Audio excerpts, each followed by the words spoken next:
حسنة دار عليها عمل من يعتد به من العلماء الأعلام في سائر بلاد الإسلامية وهو مبني على الاستحباب। বলতেছে মিলাদে কিয়াম করা হচ্ছে বিদআতে হাসানা। তবে এমন উলামায়ে কেরাম তামাম পৃথিবীর মুসলিম বিশ্বের উলামায়ে কেরামগণ মিলাদে কিয়াম করেছে, যেটা করার কারণে ওহুয়া মুবনিউন আলাল ইস্তিহবাব, এটা ইসলামের মুস্তাহাব বেনা হিসাবে প্রতিষ্ঠিত হয়ে গেছে। ওয়াবিল জুমলা সার কথা হচ্ছে ফাল কিয়ামু ইনদা যিকরি মাউলিদিন নবী সাল্লাল্লাহু আলাইহি ওয়াসাল্লাম সারা শিআরান লিআহলি সুন্নাহ ওয়াল জামাআহ। মিলাদে কিয়াম করা সুন্নি জামাতের চিহ্ন এবং পরিচয় হয়ে গিয়েছে। ফাল কিয়ামু ইনদা যিকরি মাউলিদিন নবী সাল্লাল্লাহু আলাইহি ওয়াসাল্লাম সারা শিআরান লিআহলি সুন্নাহ ওয়াল জামাআহ। কে সুন্নি কে সুন্নি না এটা চিনার পরিচয় হচ্ছে যে সুন্নিতে মিলাদে কিয়াম করবে। ওয়া তারকুহু মিন আরাবাতিল ইবতিদা, আর যে এটা পরিত্যাগ করবে সে হবে পথহারা। আমার ভাইয়েরা শুনেন, যারা তোমরা মাস্টার্স করো ঢাকা ইউনিভার্সিটি তাফসিরে আবু সৌদ পড়ানো হয়, যার ব্যাপারে সমস্ত ইমামরা ইমাম শামী ফতোয়া দিয়েছেন ক্বালা মাওলা আবু সৌদ ইমাদি। সেই আবু সৌদ ইমাদি কি বলতেছে? বাল ওয়ামা ইস্তালজামু যালিকাল ইস্তিগফার বিন নবী সাল্লাল্লাহু আলাইহি ওয়াসাল্লাম হুনা আফতা মাওলা আবু সৌদ ইমাদি বিখাফিয়াতিল কুফর আলা মান ইয়াতরিকু হিনা ইয়াকুমুন নাসু লিশিয়ার যালিক। বলতেছে দেখেন, এই পৃথিবীর কোন ইমাম মিলাদে কিয়াম যারা করে নাই তাদের বিরুদ্ধে ফতোয়া দেয় নাই।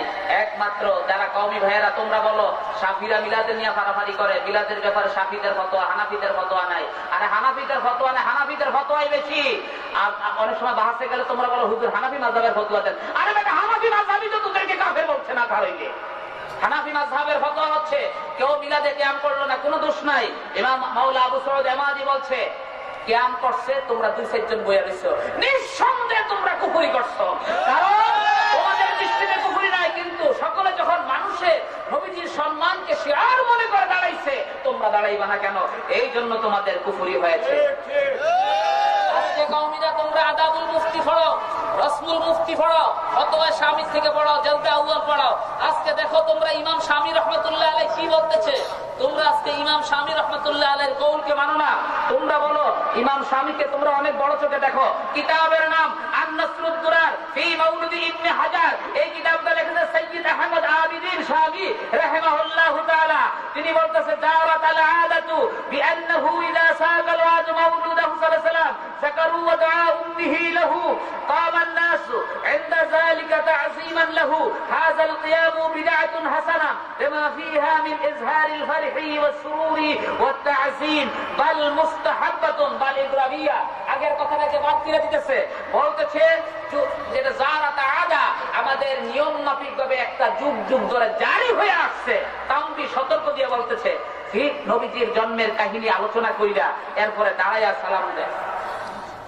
মিলে প্রশ্ন করতে পারেন হুজুর মিলাদের জন্মের কাহিনী আলোচনা করবেন, এখানে আবার সালাম আসবে কেমনে? আরে বেটা বেয়াকুব, সালাম আল্লাহ এটা আমাদেরকে শিখিয়ে দিয়েছে। জন্মের কাহিনী আলোচনা করলে সালাম দিতে হয়, কারণ ঈসা নবী জন্মের কাহিনী আলোচনা করে সালাম দিছে। ওইটা আল্লাহ কোরআনে উঠায় দিয়ে আমাদেরকে শিখিয়ে দিয়েছে জন্মের কাহিনীর সাথে সালামের সম্পর্ক। সালামুন আলাইকাল ইয়াউমা উলিদতু ফি দুরকুন সুবহানাল্লাহ। এরপরে বলতেছে কামান নাস ইনদা যালিকা তাযীমান লাহু, নবীজির তাযীম মানুষ দাঁড়ায়া যায়, কেননা এই দাঁড়ানোটা হচ্ছে বেদাতে হাসানা। এর ভিতরে আনন্দ, তাযীম, খুশি প্রকাশ পায়। এরপরে আগের কথা বাদ দিয়ে দিতেছে। আগের কথা কি করতেছে? বাদ দিতেছে। ভালো বল মুস্তাহাব্বাতুল লিমান গালাবা আলাইহিল হুব্বু ওয়াল ইজলালু লিহাযা, যে নবীজির ভালোবাসায় অন্ধ হয়ে গেছে, প্রেমিক হয়ে গেছে, দেওয়ানা হয়ে গেছে, তার জন্য এটা মুস্তাহাব ছাড়া আর কিছু না। এখন তারা বলবে হুজুর মুস্তাহাব প্রমাণের জন্য মা ইস্তাহিব্বু রাসূলুল্লাহ ওয়া আসহাবু, রাসূল এবং সাহাবী যেটাকে পছন্দ করতো সেটা মুস্তাহাব। আমি বলবো এই যে দলিলটা সংজ্ঞাটা দিলা, এটা কি রাসূল কইছে না সাহাবী কইছে? তখন বলবা ইমামরা কইছে। তো ইমামের এই সংজ্ঞা যদি তোমরা দলিল সুবুত করতে চাও, তাহলে আমিও বলবো ইমাম শামীও তো কইছে মা ইস্তাহিব্বু রাসূলুল্লাহ ওয়া আসহাবু ওয়াল মুমিনুন। ও তোমার বেলা হইলে হারাম আর আমার বেলা হইলে হারাম। হ্যাঁ, এই সমস্ত বাটপারি শিখাইছে কে? প্রয়োজন হলে বাহাসে আসো। আল্লাহ যেন আমাদের কথা